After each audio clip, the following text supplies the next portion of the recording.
7, 6, 5, 4, 3, 2, 1. You'll never have the sacred stone. Oh, this you crazy mother. He has a lot of problems. Struggle to be top 5 in points at the end of the season. Wow.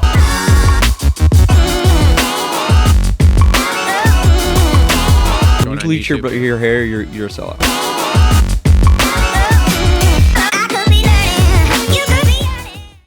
Yo, what is up, everyone? Welcome back to the Moto Aftermath Show. This is episode number 264. I'm your host, Travis. Thank you all for joining us here today. We are going to wrap up the Indianapolis Supercross. Me and Justin were there, so we've got some insights that we haven't shared here, some things, sights, sounds, smells, and yeah, so we're going to talk about all of that.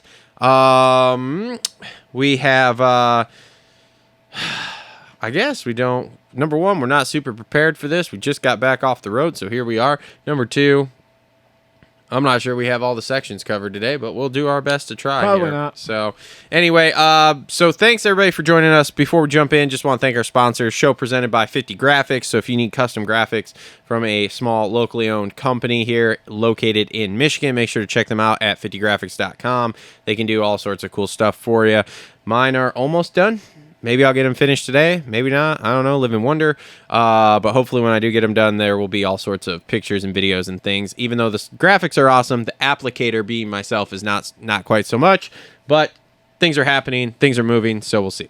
Also, presenting the show, Complete Racing Solutions. And this month, we're pushing Coach Rob's digital cookbook. So if you don't know what to cook in the kitchen to help keep yourself on track for your diet, exercise, routine, you can pick them up at CoachRobStore.com. They're $10 to $15, so they don't really cost a lot. And they have all sorts of options in there for you. Plus, they tell you exactly what to buy at the grocery store and help you for snacks, lunch, dinner, etc. So make sure to check those out, CoachRobStore.com. We're in the lovely TLR Coatings studios here. We've got Worx on board for our 450 race recap. We have Isaac Nelson Designs on board for our Deegan Danger Zone. And we have a new company with us, and I don't have their logo yet or anything. ProFlow Racing. They specialize in PW50s, and they built my daughter's PW50. And if you've ever been to any of the national races for the amateur side of things, their bikes are probably all over that gate for the PW class. So Scott down there builds some amazing PWs that rip and are all within spec and rules there for that class on a national level. So make sure to check them out. We will have, again, links in the description down below. We'll also have maybe a Holster Co. reload rant. Do you have a rant? No, man. I don't have one right now. Well, maybe I'll come up with something. Anyway, all right, let's jump into this here. 450 race recap. Brought to you by our friends at Worx. Always well hung, just like Cameron Sackadoo. We're missing Cole, man. Yeah, I don't really care. We're doing an early show today, and Cole couldn't make it. So anyway, all right, so here we go. 450s, and I've spoken about this. Do you want to have the same conversation, Sure, or do you want to keep it? Well, because 2 weeks ago you freaked out on me. 2 shows ago. Oh, we're gonna have this conversation every time he wins. Well, now he's winning every week. No, I just don't want to have the conversation just because he's on a streak. Now we've strung 3 together. Yeah. When does the streak end? I mean, I don't know, dude. If it's a mutter this weekend, it could end in the mutter. He still has not proven. Yeah, but if he figures that out, then I mean, mutters are one of those things that like you're either going to be good one day or not. I don't really know if anybody in history, like you can even say Carmichael lapped somebody once, but I've also seen Carmichael fawn around like a fish. Mutters are one of those things that like it doesn't matter. You could be the best rider in the world and your bike grenades.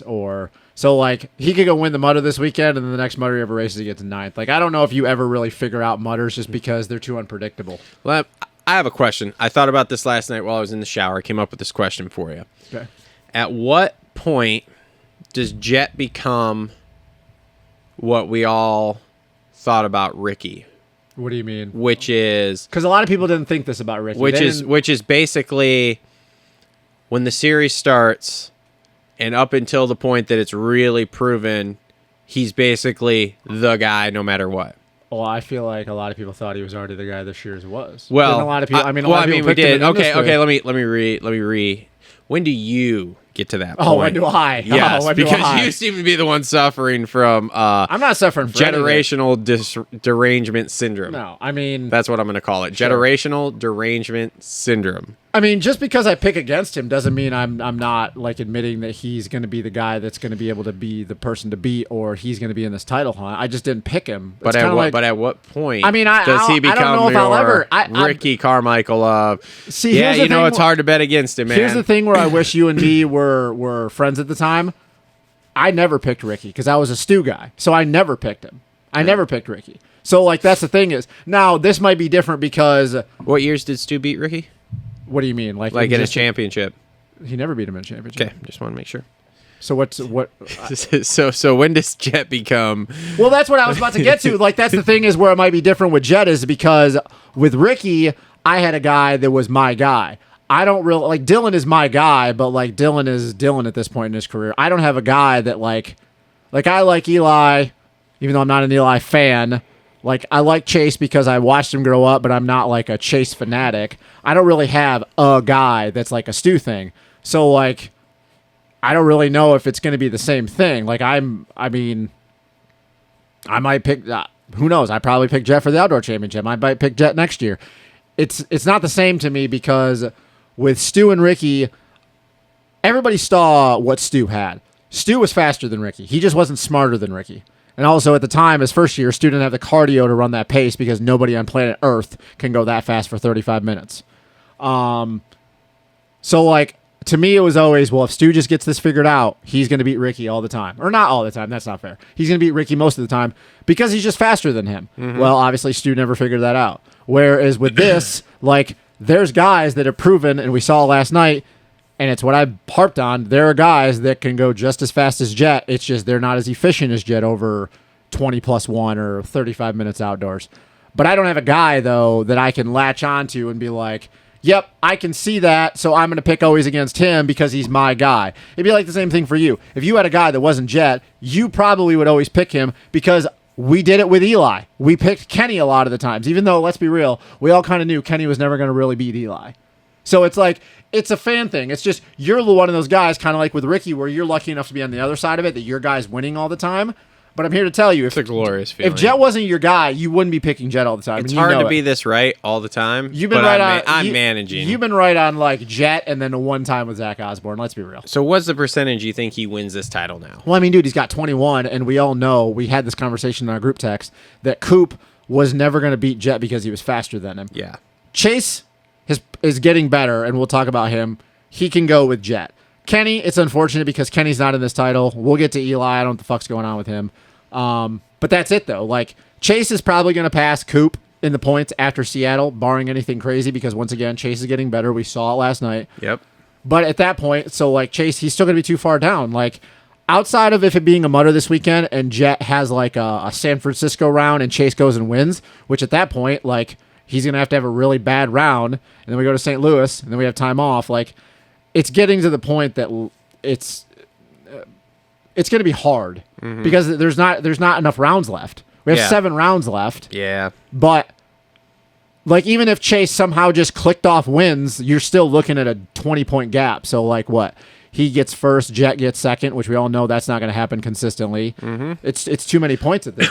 It's going to take a catastrophic failure or bike failure. Yeah, and everybody comment down below the percentage you give that Jet wins this title here. So Jet goes into a Triple Crown here where we all didn't know really what was going to happen because he's not necessarily historically great at Triple Crowns, and he goes 1-1-1. Yeah. Only the second rider in 450 history to go 1-1-1 here. Mm-hmm. So, oops, they're all screwed.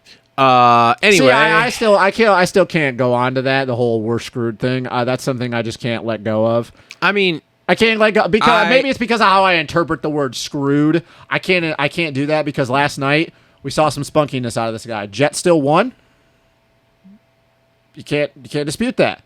But it's kind of like what I say is we just see these guys getting better, and all it takes is one little slip up, and one guy can win. Now, if Jet would have went in and he did what he did and he just walked away by 10 seconds every But this round, is where I think you get a little confused on my point, because I'm not necessarily saying that Jet will win every race forever in perpetuity until he Okay. decides to quit, okay? Okay. Because we saw with Ricky, even Ricky didn't do that. But my point is, when I say screwed, is like before the series starts, Yeah. we know who's winning, barring an absolute catastrophe, which is one of those things much like with, well, I guess not even so much like Ricky, because Ricky had some gnarly get-offs. but he Where, still like, won all of his championships. Yeah, but where it's like Jet, we haven't really seen the gnarly ones. So if Jet doesn't have like gnarly ones like Carmichael did, and is as dominant as Carmichael was, like, man, this is going to be a long time for us as far as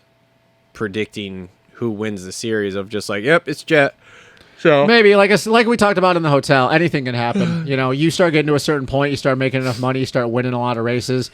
Your mental state goes different places for different people. Yep. Like I told you, I said yesterday before we were heading in to the stadium. Jet might get to 22 years old. He's got all this money in the bank, and he's won a lot of championships already by then. And maybe he just stops training a little bit. And that's the thing is like even with Ricky, and that was what Ricky knew.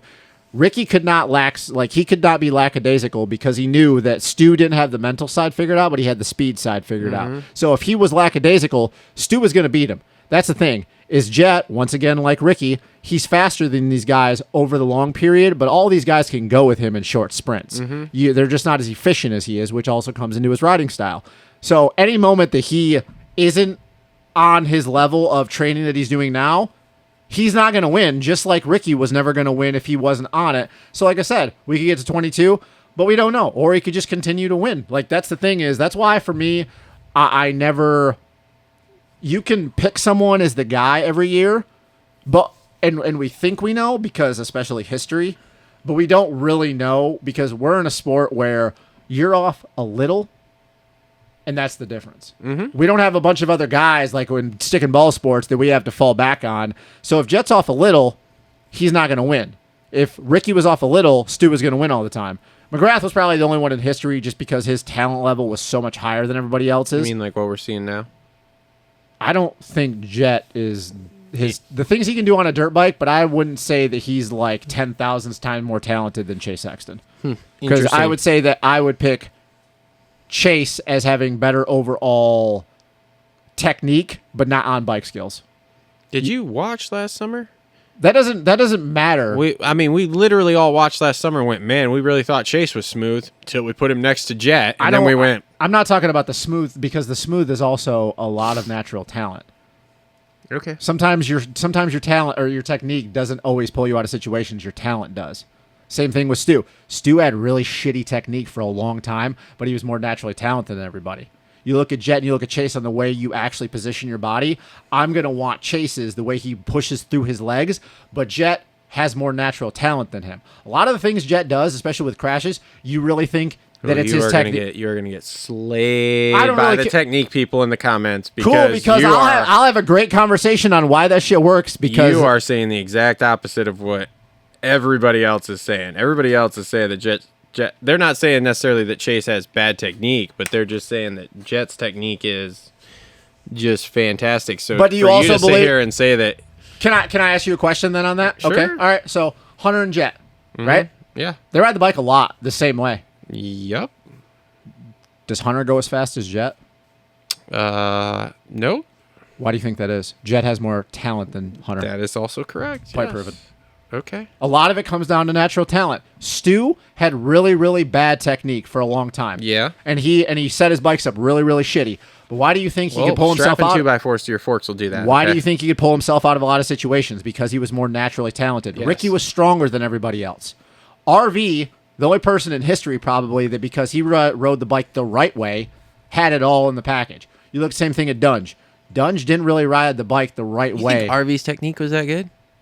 Dude, Are you talking about body position technique, or you're talking about legit riding technique? All of it. Because sliding that rear out, I do not feel like is great technique. The way he rode it, because he rode with his legs, yes, it worked. Watch him in the 250 days. Well, it worked, but when you go to, is that the perfect technique for riding? I don't believe that at all. No, well, we can have like that there's debate. no like We can have that debate there's another no time. way you'll convince me that being that loose is a technique. Like it's a technique, but it's not the proper technique. Did you ever watch him? How would you how would you take that technique and translate that to a kid and be like, this is how you should ride, is you should just slide the rear end all over the place, because there's only a handful of people RV that didn't would be slide able the to rear do end it. all over the place. RV was always letting that back end plant and then moving his hips around as the turn flowed through. Or if you ever watched him, he would never his back end would never step out too far away from where his front end was. But it was sliding. But because he was using his hips to slide the back end. If he would have been using his front end to let the back end drift,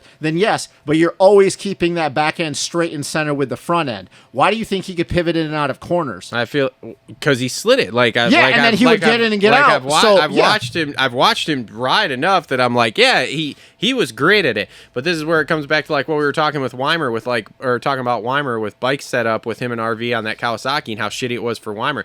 Because yes, his technique worked for the style he rode the bike, which was to slide the rear. But that's not a repeatable thing for people. So there's very few guys, just like Stu's technique and talent level. Like that's not repeatable to teach a kid. And neither is Jet's. We had this conversation. A lot of people can't ride like Jet. You have to have the talent. Do you think you could take anybody, put him the same body positioning as Jet, But what he is- could take a 2-foot braking bump and then get enough drive and be light enough on the bike to preload up and over, but know enough speed to not actually stay low and drive forward and go high and up and over? No. I don't know. I feel like that's way easier to do than to teach. You say that, but then go try to do. No, slide a rear I end couldn't around. teach it. You can't teach a kid how to do that because he has to know the exact amount of feel, the exact of where a suspension is loading up in that braking bump, how tall that braking bump is. Because then you got to think about you drive into the braking bump and the chassis is low. You're going to drive forward. He knows how to drive in, get the traction, and then as he goes into the braking bump, lift enough, let the bike unload, and then pop up and over. It's the same thing where if you're going up and over a step up. We saw in the 353 at Birmingham, a lot of guys were coming in, getting the drive and the energy through the bike, and they were rolling off, preloading, because if they would have drove in, they would have sat low and they would have drove into the second one too fast and not getting the pop up and over. Like I said, I'm not going to get in debate with people about technique because it's the one thing that I'm really passionate about, and I'll go off on it, and I could go off on hours. RV rode the bike the right way. You're not gonna convince me otherwise. His 4 straight championships and multiple wins, and the way he rode, and the fact that he pretty much never really, outside of his stupid knee issues, ever really had big get-offs, and his knee issues were dumb, and they were like dabbing the foot. RV didn't have big crashes, ever, because he rode the bike the right way. His technique was perfect, plain and simple. So, we're getting off topic. It's something I'm passionate about. I will argue. I cannot wait for this one because this is. I don't care. I don't really care what anybody has to say. Like I want to clip this whole section and just be like, oh, let the technique people come after it because they will That's guaranteed. Fine. That's fine. And then those people don't know their ass from a hole in the ground. Like I'll be the bad guy today. I'll be the bad guy today and say that anybody in the comments that actually believes that RV had shitty technique, you're a fucking moron. You are a complete other moron. I'm not saying he had shitty technique. I'm just saying his technique worked to slide that rear around. But how many championships and wins did he get? I mean, he won plenty. Like I'm not arguing that. I'm just saying that to me is. I mean, it's kind of like when we talk about like Ricky having his bars rolled back and stuff. But Ricky didn't have good technique or natural talent. Ricky had more determination than everybody. That's another thing. It's like when you look at the technique people that they talk about teaching from, it's like almost not the best guys, we'll call it. But that's because what the best guys do, they have talent that makes up for their lack of technique, and then it just somehow works. And like I said, with Jet's talent, it allows him to ride the way he does. If Jet didn't have the talent that he did, he wouldn't be able to ride. He wouldn't be as fast as he was. Who has the most repeatable technique? I mean, I guess it would be Chase because of the technique that's been. Are you talking about who I think would be the easiest to teach their technique to? Like I think just any person would be able out of the current group right now. Yeah. Chase would be hard because a lot of his, I think, too, is because he has a lot of lower body strength. We know he's a shit brick house. Yeah. He has a lot of lower body strength. But I feel like that's part of it with being like I feel like that's an underrated thing in motocross and supercross that no one talks enough about is that you really should have super duper strong legs. You should. Like everybody talks about, I don't want to lift weights because I don't want to get arm pump and stuff. Fine, then don't lift upper body, but you should be lifting lower body 2 or 3 times a week, to be honest with you. Here's the thing. The lower part of your body is connected to the bike. Yeah. And I'm going to go, even though your arms are connected to the bars, I'm going to go a little Ryan Hughes. Your pegs are the lowest connection point of your body to the ground, so it's the most energy through air. That would be a good one. God, I should get a hold of Rhino and have Rhino come on and debate you about technique. Because he would tell you that RV is the right way to ride, dude. How do you think he fucking rides? Actually, no. Actually, I'm wrong. That would be incredible. I'm telling you wrong. He would tell you that Jet rides the bike the wrong way too, because he doesn't teach people.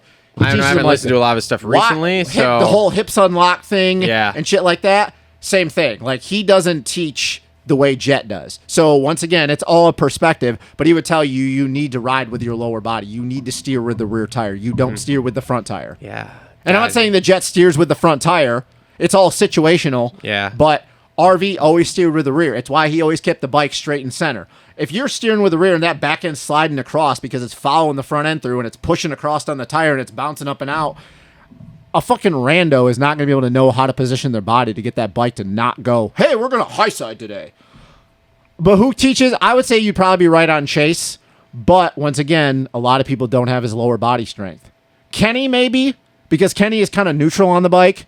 He rides on the ball of his feet, but he switches up from the balls of his feet to his neutral on his foot. But I feel like Kenny and Jet ride similar. Kenny's not high in his chest, though. Kenny's really low and centered to the ground. So I would say that that's a little bit easier, because a lot of people, if you're high, you're going to lose the control through your body to the front end. You feel like you're not going to be able to grip as strong. Yeah. But once again, though, Jet's like, he's a young kid. He's strong.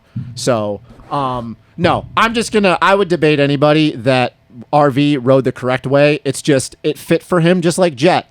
A lot of people aren't going to be able to ride like Jet because they don't have his talent. Plain and simple. Well, so that's a given. So that's why I said, like, Hunter is not as successful as Jet, and Hunter and Jet ride pretty much close to the same way. Well, you know what? Thanks for making the show there, because that's cool. little tidbit'll definitely. I don't get passionate about a lot of things, but definitely take off here. Technique is something I'm very passionate about, and I will argue, debate whether you want to see me at a race or not on how to ride the bike the right way, and I will argue that to the T. I'll argue that shit all the time, because I watched RV dominate for a long time, and Jet's doing it now, but it's a lot easier to ride the way RV did, because you don't have to have as much natural talent as RV to ride the bike the way he did, as opposed to Jet, where you're not going to be hopping and skipping and wheel tapping over 6 braking bumps off a 2-foot tall braking bump and knowing how to set it up for a lap every lap. You're just not going to, because here's the thing. If everybody could ride like that, don't you think they would? Yeah, which is what everybody's teaching people how to ride. And how many people do you actually see ride like that? I don't know. The only person I mentioned was fairly new here, was so Jorge we'll see. Prado. Yeah. That's it. Kenny has a lot of natural talent. Kenny never rode like that. Stu never rode like that. Ricky obviously couldn't ride like that because he bulldogged it. Eli, like, it's just not a repeatable thing. It's good in theory because it saves energy, but I'm here to tell you it's not going to be something that you're going to see everybody do. It's just not, because it's simpler to just bang through shit. Well, you know, the Moto Academy's teaching people how to ride like that, so. Yeah. Well, anyway, so Kenny goes 2-2-3 for second. At least he kept it interesting last night. Gave us something to talk about. So good, he was spunky. Good battle. Yeah, he was spunky. Yeah, I mean, he had Jet speed. It's just one of those tracks, man. Like, once you blew the rhythm or you got cross-rutted, like, you weren't going to make up the time. And Jet, like, let's not act like Jet was perfect last night. Like, nobody was. Everybody had made a lot of mistakes, and that was super soft. It was super deep. So super grippy, grabbing the edge of the tires, like going one way. It was one of those things that, unfortunately for Kenny, and what do you want to say? Unfortunate for Kenny, unfortunate for Jet. Every time Kenny was ahead of Jet and Jet made a pass, and then Kenny made a mistake, Jet was perfect through a rhythm. Yeah. And then Kenny made a push and he closed back up a couple times. Which was Jet making mistakes too, because I was watching for a couple of those laps, and on that far side rhythm section that was the whole you never hit that stadium, clean. No, it was like Jet would screw that up like 2 laps in a row. Kenny would start to get close, and then he'd hit it like 2 laps in a row and stretch it back out. And I'm like, oh, okay. Yeah, it was just one of the things, man. Like, Jet would make a mistake, Kenny would make a mistake, Jet would close and then pass him. And then Kenny would make a mistake. Jet would link the back out. Jet would make a mistake. Kenny would hit it perfect, close back up. So it was like a yo-yo effect. Yeah. Like you literally were going to have to be perfect. And it was just, and this is an obvious statement, who was more perfect consistently. But the problem is it seemed like to be perfect consistently came down to, could you hit the line 3 laps in a row? And that was the thing is Jet could do it 2 out of 3 laps. Kenny could do it like 1.5 out of 3 laps. Yeah. So it was one of those things, man, like, I feel like Kenny had all of Jet's speed last night. It was just Jet was more efficient, and that's what Jet just does. He's more efficient. Yep. It was one of those weird nights where you're like, yeah, all 3 dudes were pretty much the same speed. It just came down to who literally made one less fucking mistake, and Jet just happened to make one less mistake in every single race. Yeah, and that's what you got to do to win. Yep. Like that's not taking anything away from Jet. Like that's what makes Jet Jet. Yep. And and speaking of Chase goes 3-3-2 for third. And do you believe that if he would have got both starts in the first 2 mains, that it would have Kenny probably wouldn't have got second? Because I feel like Chase was more than faster. likely, I feel like Chase was faster. he was the faster guy of those 2 last night. I want to see the lap times because I really want to see how close Yeah. Chase was. I don't need to know him now, but Yeah. Chase was good though. He's getting back. He's getting back to. I don't think he's there yet, and he said like what A- maybe. Yeah. I feel like we get to these next couple rounds, and maybe even the break. I feel Yep. like the last 5 could be him and Jet, kind of like last summer, just walking away from everyone. Could be. So, Ando goes 5-6-5 for fourth. Apparently, just yelling at people, bitching and moaning.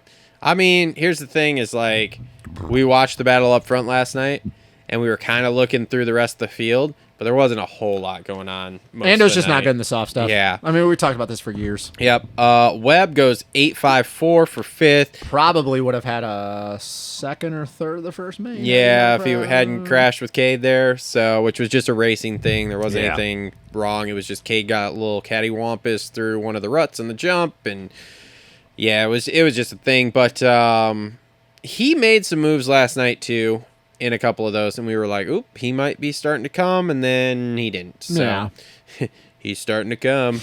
Did it too.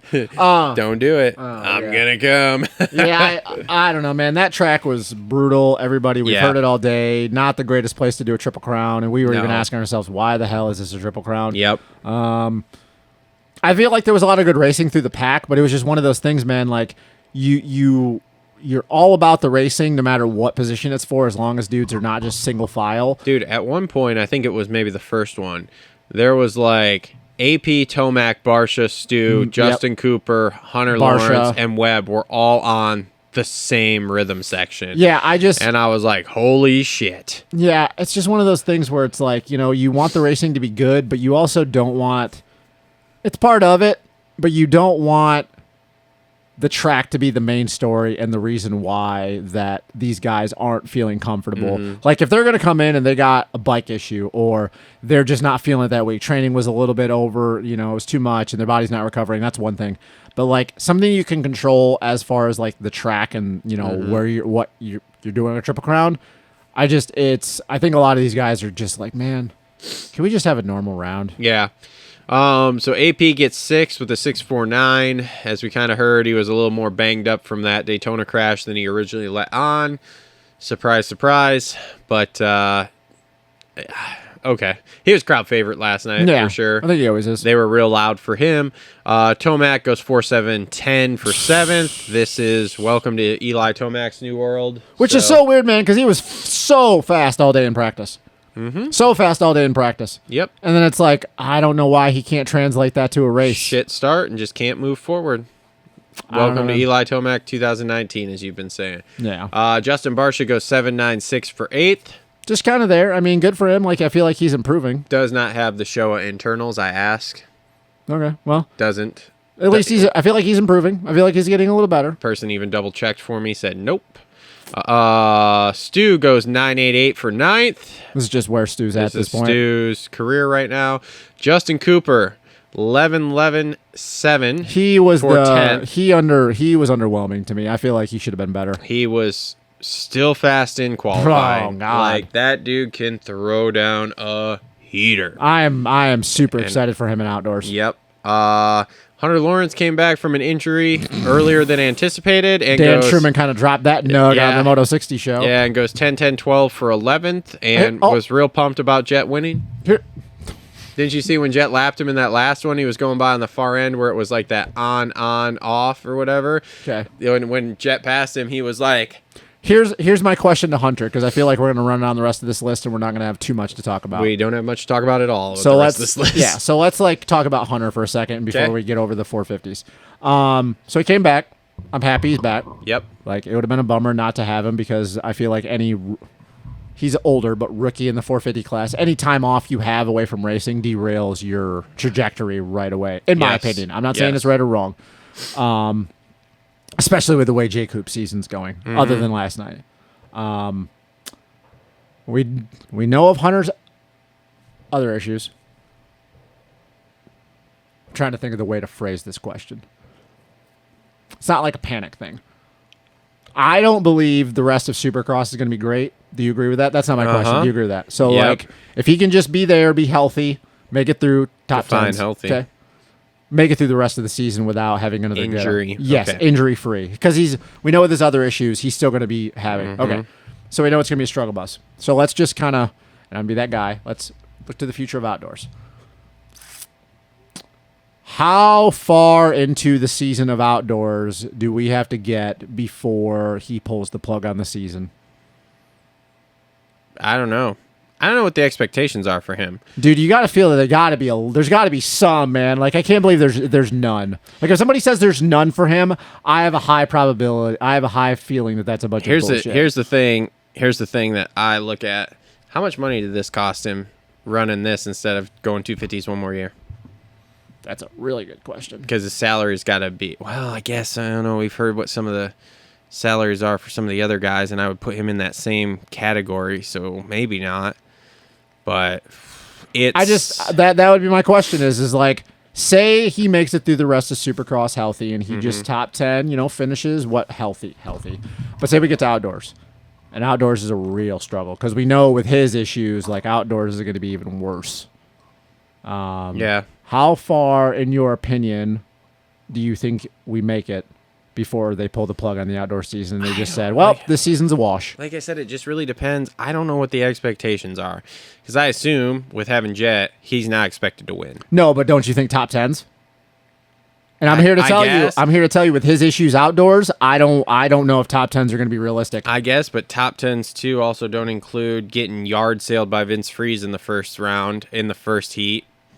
At literally your first gate drop of the year, which starts your year off rough. Because it wasn't a little yard sale. It was a lot of a yard sale. I'm looking at it, man. I think it's one of those situations where I think that situation doesn't happen, the whole season looks better. I also feel like though that J Coop doing as well as he does is also another reflection. And I feel like if J Coop wasn't doing as well, J Coop didn't get yard sailed in the first round. You watch J Coop get yard sailed, and then let's see how his season starts to progress.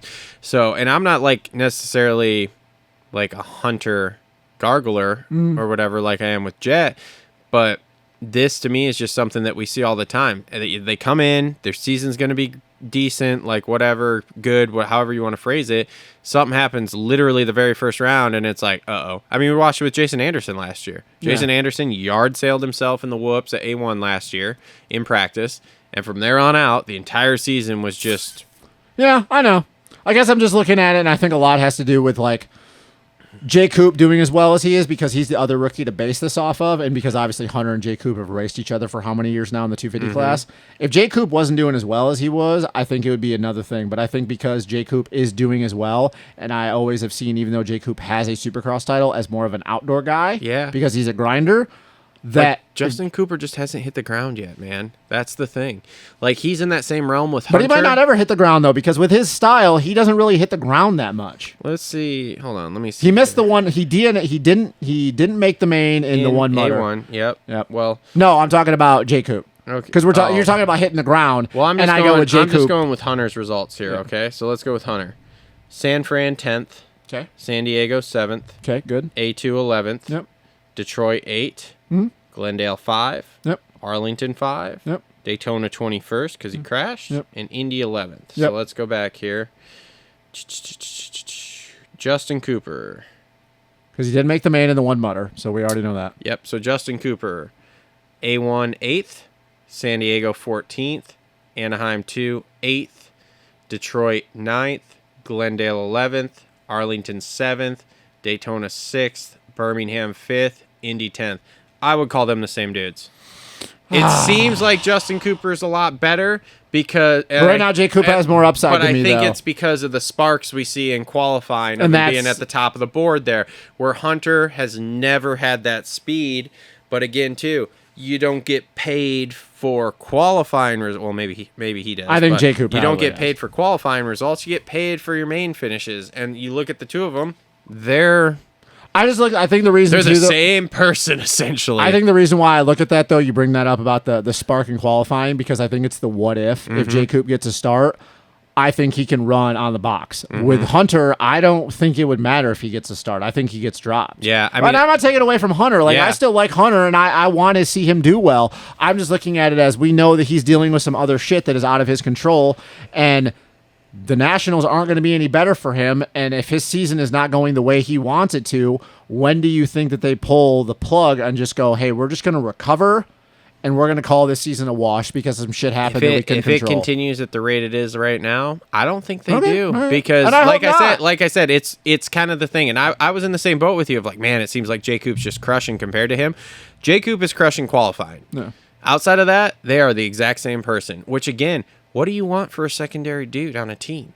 Well, when you're as good as Hunter, though, like, I understand it's Jet, but there's got to be expectation there. Like, Hunter just Okay. can't be like a 10th place dude. But so then, he's too good. Do they pull the plug after next round if Eli doesn't get in the top 5 next round? No, because this is Eli Tomac, and they're not the same person. That's what I'm saying. Is like, I mean, you go down the list of the teams. Who else has a secondary guy that's even close? To Hunter? Well, Or Jay to Coop? the top guy. Oh. To the top guy, because Hunter's the secondary dude. Yeah, of course. But, so you've got Jet, who's winning. Okay, Yeah. great. Jet's doing what he's supposed to do. What's Hunter supposed to be doing?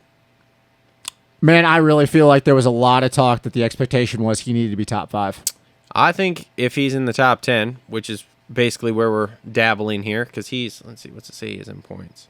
He's 12th, okay? So, And I'm not saying he's not had a good season. I don't want anybody to think I'm not saying I that. think this is completely acceptable. But I'm only asking this because we know he's dealing with other stuff. Yeah. If he wasn't dealing with the other stuff, I just would say keep going. But because they can have something to hang it on, I don't know. I don't think they do, because I think his job, and he's probably very aware of it too, part of it is to do a certain amount of testing and shit. I also of don't think stuff. though he can just get 10th for the rest of his contract with Honda though. There's no way you can.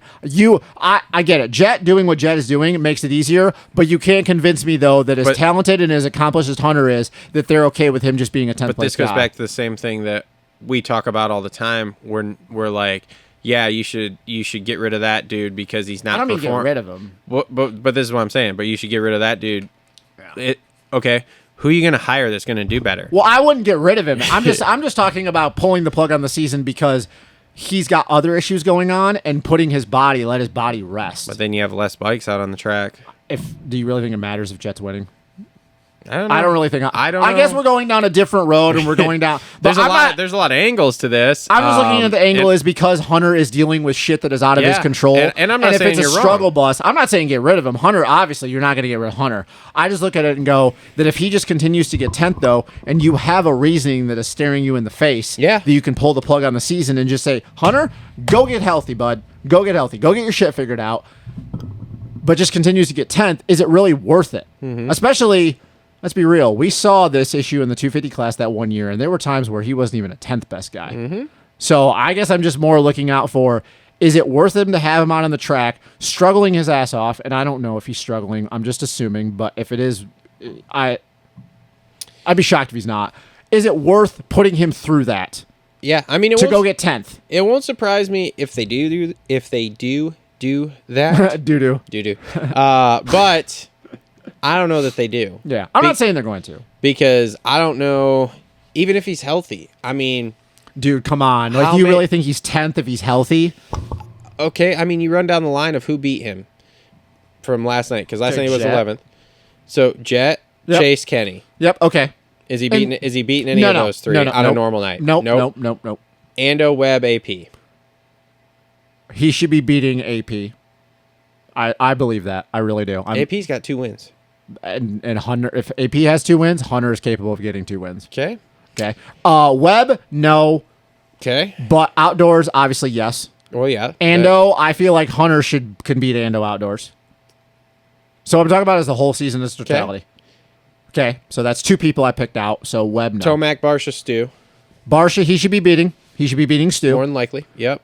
And a normal Tomac, not a chance in hell. But this is not normal Tomac, so no, because it's still Eli. But he should be beating Barsha and Stu. Like, come on, man. I mean, I can't disagree with you there, but I So just feel 4 like people, I I just guess. feel like when you run down the list of names here and you go, okay, so realistically, you're like 6th, 7th place Okay. is like top of the board. Which again, he's got 2 top 5s, a 6th place out of 10 rounds. So I'm not saying 30% you're of the wrong. rounds he's Yeah. hitting in that area. He gets torpedoed in. Yep. So like that obviously fucks everything up and starts the whole season off terribly. And then you've got mutters and shit thrown in there. I mean, there is just a whole bunch of factors outside of that it's like that on top of realistically, we can say, yes, he should beat all these guys, but all these guys were at least at one point on that same level, which means at any given night they can pop something off. So it's like, I'm not saying you're wrong. I guess it's just it's a tough one because you see him come in and he's the new fresh blood and you think, oh, he should come in. and he got 2 straight titles. Yes, he should come in and be, whatever. Yeah.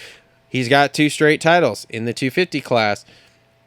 These guys are seasoned grizzly veterans here. So it's like, it seems bad, but is it?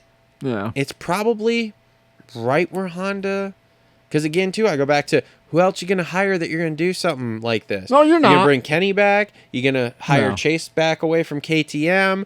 You're going to bring Webb in? Like, none of that's going to happen. So, like, realistically, you've got 4 or 5 dudes that should be smoking him. Yeah. That it's like none of those dudes are coming. On top of, he's probably not beating his brother most of the time. So you're already like looking at 5th, 6th place at best. Yeah. But it's Type better. deal. But that's better than 10th, though. It is. I'm not saying you're wrong. I'm not saying I disagree with you because there's, like you said, there's all angles. This to isn't really an argument. This is just a discussion here yes. of like, look, I see your points, And you I see your my point. points. Yep, I see your point. But like, if we start to, because we're men, if we start to logically look at this, then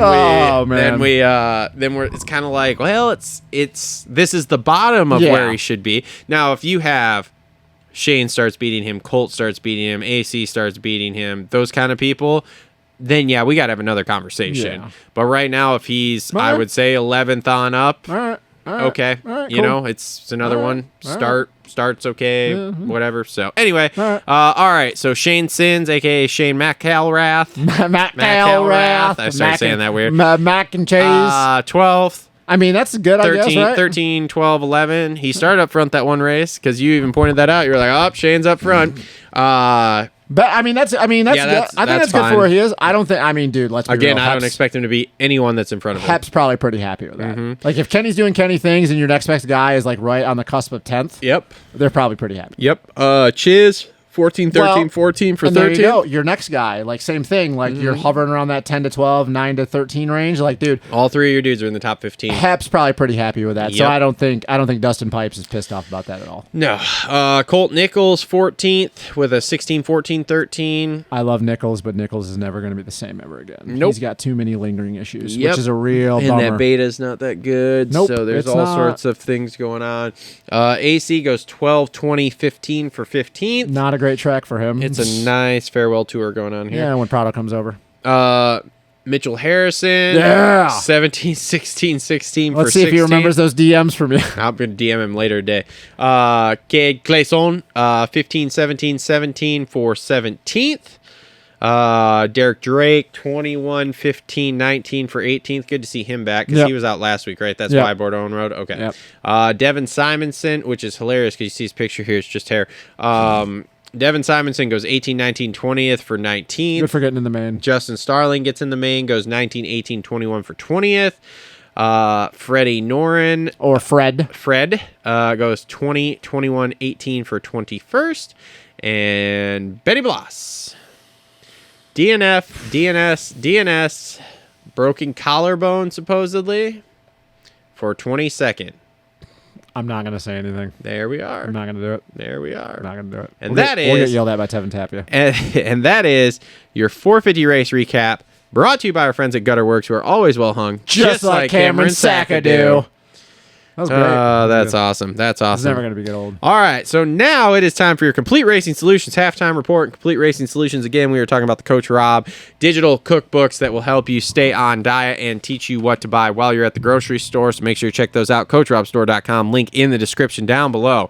Okay, we didn't really talk about this last week, so let's kind of touch on this. The MXGP of Argentina Yep. Patagonia. took place last week there. Patagonia. Thoughts on this? Well, both classes are really fucking wild. I think the MXGP class is the deepest it's been, and one of the guys was even missing. A few guys are getting back to health. Some guys are switching teams. 250 class is going to be wild. Shout out to Luke or the Nastad Husqvarna team, Kaida Wolf. My pick, Simon Langenfelder, did well. I still pick him for the title, but dude, the GP class, man, like that race always delivers. Like scenery, dirt's great. It's got like a lava, clay, mulchy feel to it. Lewis Phillips said it sucks. Maybe to go to, but a lot of riders love that. No, he said that the riders don't like Oh, the maybe dirt. maybe then. Like I don't know about now, but like previous years, a lot of people were all about it. There's a lot of guys that like going to No, it. he said they don't like the dirt. I'm pretty sure that's what he said. Oh, So well. anyway, Watsons. Yeah. So you want to talk about how your boy Hurlings is having a farewell tour, also like Tomac, or Dude, he's not having a farewell tour. I told he you. This, waved man. a guy by. It was Maxime Renault. It wasn't just a guy. He waved a guy by. What do you want Do him you to do? think Hurlings gave a shit who anybody was in years past? Nope. I'm telling No. you. Retirement tour. We'll see him here in the States next year. No, It'll well, be great. Yeah, maybe. It'll be great. He's gonna come here at some point. But How'd you like the guy that accidentally hit him in the air there and literally had the whereabouts to, as he's hitting him, to pull his hand off and be like, sorry, Yeah, in the air? one of the Like, that was lappers. crazy. Yeah, one of the lappers. Yeah. No, he's fine, man. We talked about this. Like, I'm not gonna beat a dead horse. Like, he did the same shit last year. Like, he's in a tough position because he has been the guy that has dominated people, but then he's also tried to be the savvy vet where he's like, I'm just gonna ease into it, and he has stupid shit that happens to him. So I think his mind's conflicted on like, what the hell do I do? Like, do I try to go out and yard these dudes? Because as I told you, he yarded some of them in the early preseason races. Fevre, Sewer, Renault, Fernandez, all these guys, Gertz. But he's like, that's not really worked out for me in the past. But apparently when I try to like ride like a smart person, that doesn't work out for me either because I have bad karma. So I don't know, man. He'll be fine. I mean, I feel like we're going to get to a certain point that if he hasn't won, it's kind of like what we said with Eli. But Hurlings and Eli are not the same people. Like, Hurlings doesn't have a family. He's made a lot of money, but he doesn't have a family. He doesn't have kids. He's got a lot more gnarlier injuries. Yeah, he's got a lot. He's got a gnarl. Like, he's just in a different spot than Eli. Like, Eli's in a situation where, like, when his career's done, he kind of he knows what he's gonna do. Mm-hmm. I don't think Hurlings really knows what he's gonna do when his career's done. So, like, I think he wants to keep racing as long as he can.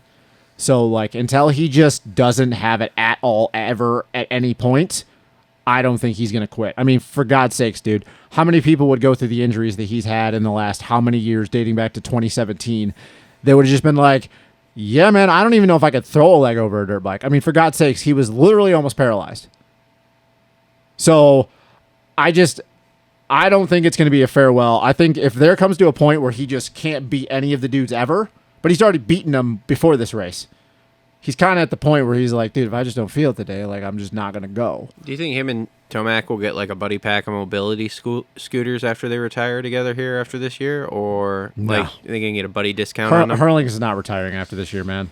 All right, if you say so. He's had too many chances where he could have retired and he didn't. Who's your title pick for this? After leaving round one? Yeah, for the 450s. For the 450s? Gun to your head. Gun you to my say this, and if you're wrong, you're going to fucking die.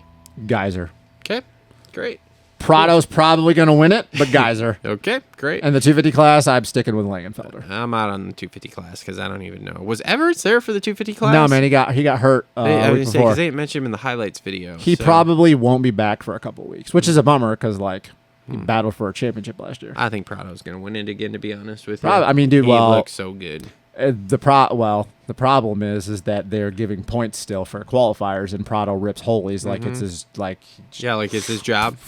and you get an instant 10 points for every qualifying you get. So, like, if he racks up a bunch of those, But there's a lot. I mean, dude, there's just so many. I don't good know, dudes. because he talked about that in Gypsy, though. They went through at one point during the season when everybody was talking all that crap about those, and he was still like multiple digits of points ahead last year. Well, yeah, because when you go in with 10 and then you win the first moto, and then like Fevra gets third, you already have this huge gap already. Well, no, what I mean is they went through and they took all the points out for the qualifying races, and he was still multiple points ahead. I'd have to go back and watch that because I don't know how that would mathematically make any sense. Like, I mean, I don't know. I'd go. I mean, yeah, I'll go watch. That's I'll go what watch they're it. saying. I'll go watch it. I'll go watch I don't have it. any reason to believe Yeah. that it's not true, but Yeah. he said that at one point they did that, and they were like, yeah, we were still ahead. Yeah, I mean, I'd have to go back and watch it. So I don't know. So anyway, all right. So that was MXGP. Did you come up with a rant? No, I don't have one, man. I mean, it's hard when you're at the races to rant about shit because like unless you're just running into people that are causing drama. No. And obviously, we didn't watch the broadcast, so Yeah, no. And, I mean, I guess a couple other things we can throw in this halftime report. So we were at the races this weekend in the pits and everything, hanging out. We hung out with, obviously, the Moran's crew there because they're our buddies. The setup they have, very professional. If you all want to go and do a VIP situation without paying the absorbent price for either the Star Racing or the Jetson situation there, Kev has an option for that. You can contact him through DMs or whatever, where you can go and be part of the team for the weekend and get the whole rig tour and be in the pits all the time, which is super awesome to do there. And it's cool that Feld is allowing him to do this kind of stuff there. So that's cool. We saw Freddie give a devotional or whatever, which was kind of cool, especially since I'm going through a spiritual journey right now. So it was interesting to walk through the pits and all of a sudden hear someone talking about God and be like, oh, okay, all right, I guess I'll stop and listen to this. So, and it was a very nice devotional that Freddie, so shout out Freddie. I know you'll probably never see this, but I enjoyed that. I might actually DM him later and be like, hey, listen to that, man, and I really appreciated it. What else? Cool stuff. Do we have anything else happen yesterday? I was trying to think. With it being a Triple Crown, we didn't get to spend as much time in the pits because we were in the stadium because there was such little bit of time throughout there.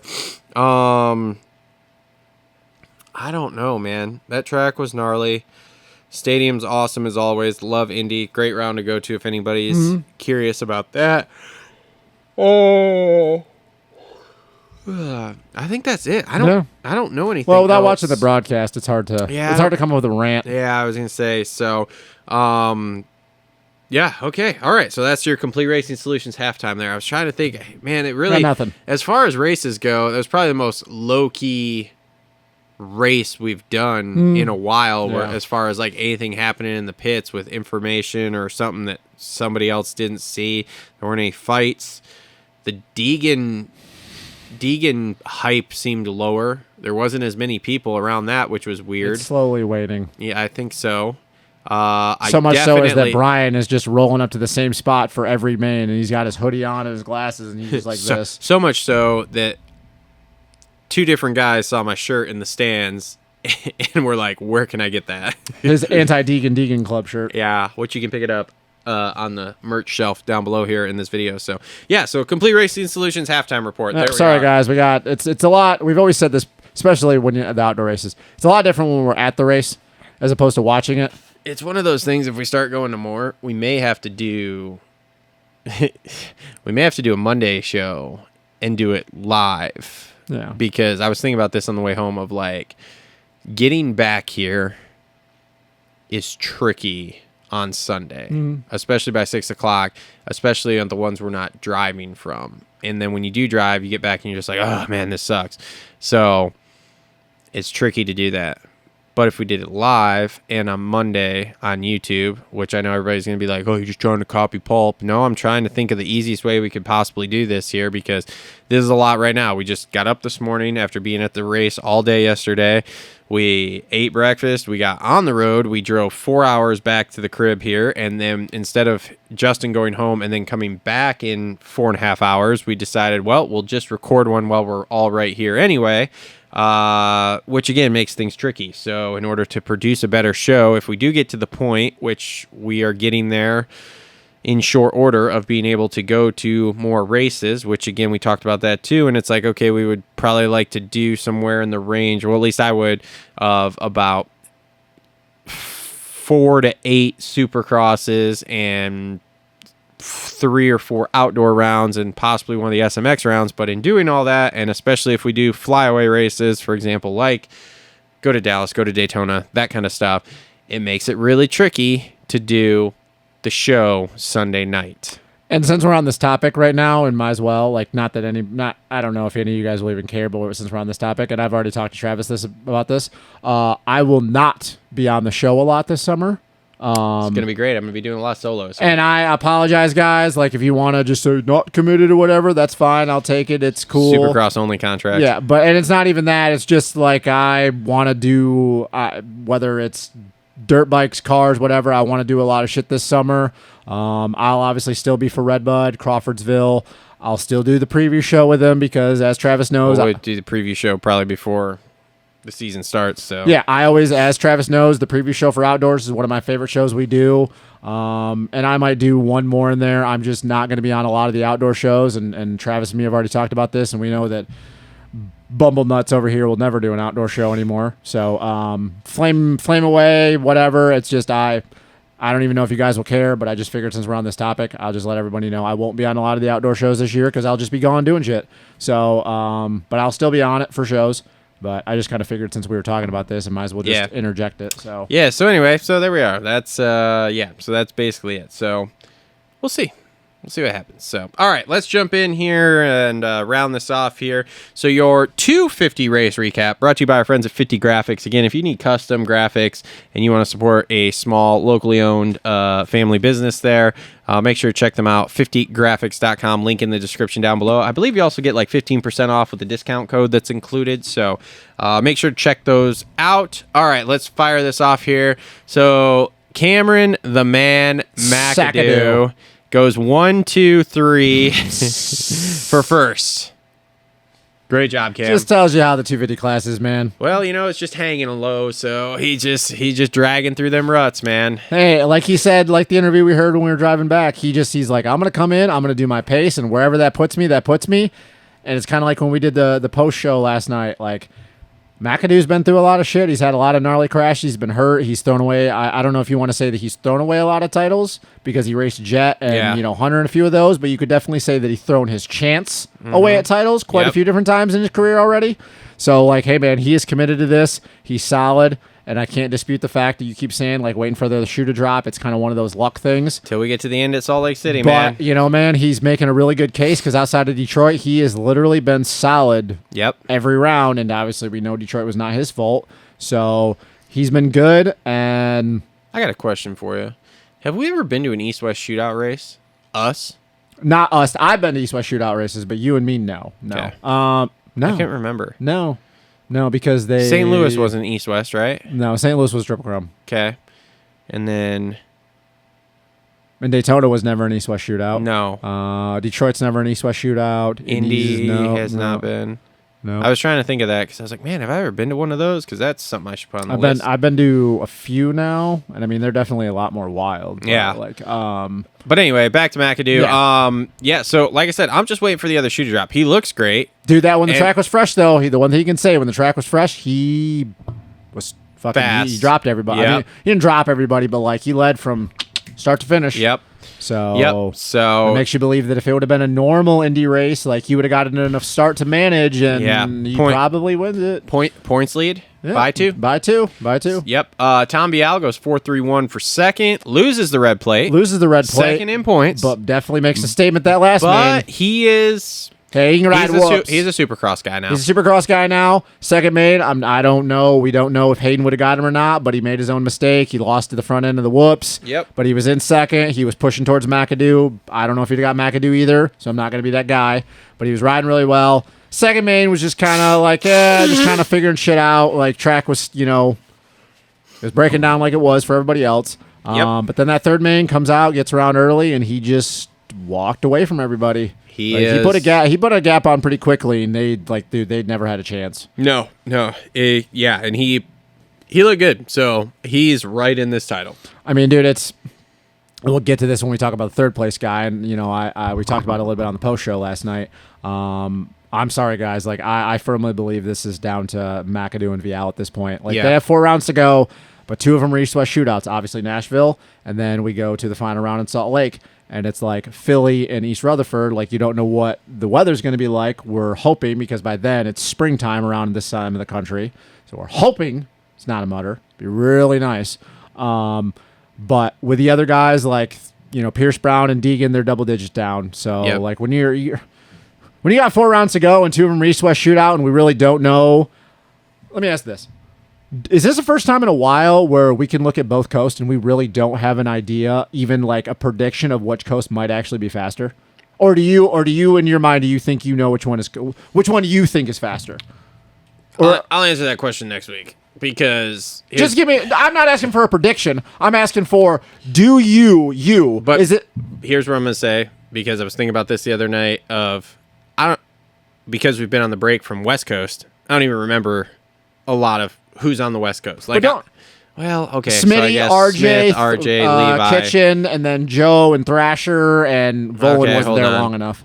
I guess the West has more fast dudes. It's deeper, but that's my question. Like, do you feel like this is the first time in a while though we're looking at the top? I'm not talking about the whole way through. Yeah, because I can make a real strong argument that after you get past those guys, that Cody Schock is better than any of the other mid-level. The top guys, the guys that are at the front right now. Is this the first time in a while that we can go, we really don't know which coast might actually have the faster dudes? Yeah, that's because we don't have Jet. I'm just saying, Jet. We've had Jet for the last 2-3 years. Yeah, but we also even when we didn't have that made it super simple. We've had Hunter, we've had Christian Craig, we've had all these guys, and we've all kind of. This is the first year that when we throw them all together, it's going to kind of be super interesting here to see how this top 10 kind of plays out with all of them in it. Because I usually feel like we always go in and we pump up a coast, and then we get there and we're like, oh, it's not as deep, and then by the time we get back from the break to the West Coast, we're like, oh yeah, this coast is definitely better, and then we go to the East-West shootout, and then we are not us, the industry, we're proven all right. Yeah. But this time around, I'm not so sure that Kitchen, Smitty, and RJ are that much faster than Tom, McAdoo, Hammaker, Deegan, or vice versa. Yeah. So that's why I say, to my point, and then we'll move on, is that I don't really know what's going to happen at these East-West shootouts, which is why I firmly believe that Pierce Brown and Hayden being double down, they're out of it. It's going to take something miraculous at this point, in my opinion, for either one of them to stick their nose in and make something happen with Tom and McAdoo. Yeah. So I don't know. We'll have to wait and see. Deegan goes 216 for third. Oh, wait, hold on. Your Isaac Nelson Designs Deegan Danger Zone. So Deegan goes 216 for third. He was good most of. He was good spicy most of the night. It is funny though, and I pointed this out in opening ceremonies to you when he went up in the stands there. He's high-fiving people with his right hand only. Yeah. I know. I'm not going to argue. We've talked about it. It was fine. This. I only took a week off the bike, man. It's totally fine. You notice how after when he was on the podium though, he had to slip the whole thing, and he's like, "Yeah, man. No, I've done the first real week of training and this and that." And I'm like, Hayden, dude, stop. Just stop. Brother. Stop it. Just quit it. Netflix. Will uncover all this for us. He was good though, man, which is really weird, dude, because after practice, I'd have been like, not a chance in hell. Yeah. He was so far off in practice. So far off. Wasn't even close. I was looking at him, I'm going, ooh, this is going to be like a repeat of Birmingham. He's going to get 6th or 7th. And he probably would have been better that last one, too, and been really battling to screw up the top 2 there had he not clipped that tough block going in the first corner. And let's all... That was his fault. That was his fault. Why the fuck are you lifting your inside leg that far before the first turn and that far to the bales, bro? We're going to sneak it in, bro. We're going to sneak it. And here's the thing. It worked the first 2 mains, but you can only tempt fate so many times before fate just grabs a hold of your leg and goes, yeah, yanks it. And I don't know if there's been anybody saying, oh, that wasn't his fault, but let's just get out of the way. That was his fault. Oh, I titled it in the video the reaction video last night because why Hay bales hate Deegan. Yeah, and I screenshotted that picture of him spinning at 360. So. But hey, man, he did well though. He was riding great. That second main, he got into first. and he just pulled his gap and then just rode his own Yeah. race. Like, I'm not saying he didn't ride good last night. He rode really well, and had he got another good start that third main, he would have done the same thing he did the first two mains. He was stuck his nose in there and made it difficult. But that's the thing, though. That's the growing pains. Like, we've been talking about this. The sophomore thing is a real fucking thing. Uh-huh. When you realize that this is what you do for a living now, day in and day out, week in and week out, month in and month out, year after year, like, it gets to be a lot. And I'm not saying it's a lot for him already, but just because you're a phenom or you're this and that, like, you go through growing pains. Even Jet went through growing pains in his 250 career. Yep. It happens to the best of them. So, like, he's probably going to figure it out. He's got the right group of people around him. He's talented enough. But, like, to anybody that really thought this season was just going to be super easy, well, come on now. Well, You haven't watched history. And dude, I don't want to talk down too much, but I think they might have Put the cart before the horse? Cart before the horse, and talking about going to 450s. Yeah, man. that was stupid. Which it's like, look, I'm not saying you guys couldn't have done that, but you guys came out and started talking about it, and now here we are. Because here's the thing, too. You look at it and you go, outside of anything crazy, he's not going to win this Supercross championship. Mm-hmm. Okay. Then you go into outdoors, and because all of his issues that he's got are not going to just miraculously get any better, it's just going to keep going. Yep. And outdoors, especially if you talk about a guy like Vial, if he goes against Supercross championship, like, this year, it's going to be a hard year for Hayden Deegan. Mm-hmm. It's going to be a very, very hard year. And then that's what makes it interesting if it's another hard year and it's not as successful as it was last year, because last year was very successful for him as a rookie, that's when you start to see, can these guys do it? Because what are they going to do in the offseason mentally prepare for the next season? Can they overcome it? Or do you just get sucked into this rut? Yeah. And now all of a sudden, this is who you are. Yep.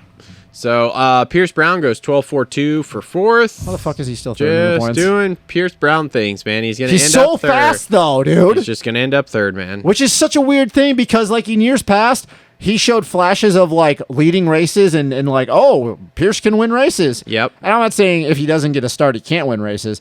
But, like, this year has been oddly weird because he still had the dumb mistakes, but yet he's somehow consistent that he's third. Like, I don't get it. It's fine. I don't really understand Pierce Brown at this stage of his career. Like, fine. I don't know what's happening. Everything's fine. I mean, it's better than his counterpart, Ryder D. So Situation's normal. So, Cody Schott comes back with a plated collarbone. They got plated on Tuesday? This man is awesome. And just goes 5.88 for fifth. Oh, and spunky as shit. And the only reason he got that eighth in there is because he crashed. Yeah. So that just hats off to him for going through that and coming back. And man, that is a manly man's This is ride a warrior. right there. This Yep. man ain't soft. Nope. Let's see here. Nick Romano goes 8.10.5 for sixth. Showing his Upward trajectory. Yeah, he's coming up, which is good because like he's been off for a long time and he's better outdoors. Well, he's better outdoors obviously because he's raced more outdoors in his life. He's really good, man. And hey, and Hayden could have hit a wall or he could have just said, hey, whatever. But like when Hayden caught him last night in that third main, I'm like, oh, yeah. I'm like, Hayden's gonna drop him. And Hayden made a few mistakes. Romano locked into a few different lines, and Romano pulled the gap back out. So good on Romano, man. Like, yeah, and then maybe Hayden just said, whatever. But I'm going to look at it as to give the credit to Romano. Hayden caught him. Nicholas adjusted, and he pulled the gap back out and walked away from him. So, J-Mark goes to the LCQ and then comes through to go 7.97 for seventh. so weird. So weird. So weird. That's the farewell tour. Yeah, there's a farewell tour there. Hymas goes 9.5.11 for eighth. Hammaker goes 3.14.9 for ninth. That crash in the second one really fucked him. Shoes dropped on that one. We'll see. Yeah. It has. I mean, look at the results, the points, everything. The shoes dropped. But he just got third 2 weeks in a row, though. I'm just saying the shoes dropped there of we go 3-3 and then 9 and then like the first one will we crash out a first round or something or first 2 rounds. I don't know. It hasn't been. Let me see here. Hold on. Now I got. So we go crashed out in 9 Detroit last night, 3rd in Birmingham, 3rd in Daytona, 4th in Arlington, 21st in Detroit. See, so he's been good. He's been good. The first one wasn't his fault. So yeah, I'm not going to say I disagree. That's debatable. Well, whatever. The first one, whatever. So I'm not going to disagree with you.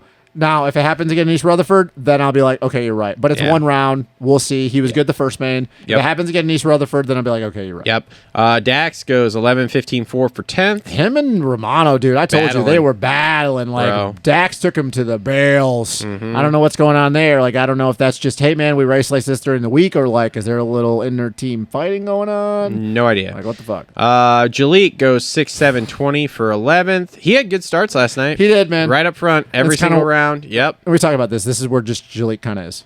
Here's a fun one. Henry Miller, 10, 11, 13 for 12th. Dude, he was. I don't know. Just hanging right there around top 10s, I baby. don't know if you've seen him, man, but like he came off that third main and he was exhausted. Yeah, well. he was like he literally like he kept his helmet on. I don't know if it was one of the tie loop techs or his mechanic because I don't really know any of those guys personally. But came over to him and Henry just kind of did one of these numbers and he just put his hand like his head in his hands and like people are talking to him and he's just like this. Yep. He's just not moving. Well, that'll happen. So that could have been mentally and physical fatigue, but he was drained. But he's doing well. He is doing well. Anstey goes 19, 6, 12 for 13th. Just I don't know, all over I don't the know what board happened there. to him, dude. I couldn't. So I was trying to watch Max. Is he going to win Daytona? I was trying to watch Max. I couldn't lock in where he was half the time. Yeah. Like I couldn't lock. Like I was like, okay, I'm gonna try to follow Max. And granted, there was a lot of shit going on in the front. I couldn't find him half the time. I didn't know where the fuck he was. All over the place like his results. Jesus, dude. So he's a good effing rider, but he is just all over the place with things. So Marshall Welton, Michigan's own, goes 15, 13, 10 for 14th. Good for Marshall, man. Ripping yesterday. Just keep putting in the mains, man. Jeremy Hand was in C group and still goes 14, 12, 14 for 15th. It's got some outright speed. That's for damn sure. Well, he gets to go out on a smooth track in C group. Hopefully he continues that. No, he's not going to be in C group next time. Ryder Floyd goes 17, 17, 16 for 16th. That massive tie loop team. Here we go. The gift that keeps on giving. Hardy effing Munoz goes 16, 21, 15 for 17th. This fucking guy. After an amazing LCQ. Hole shots, leading, dies, red flag, back to the gate, new clutch lever, hole shots. I mean, it was just the best ever. This guy's all You over the just place. cannot take your eyes off of Hardy effing Munoz. So thank you, Hardy, for bringing us all Content. of the entertainment.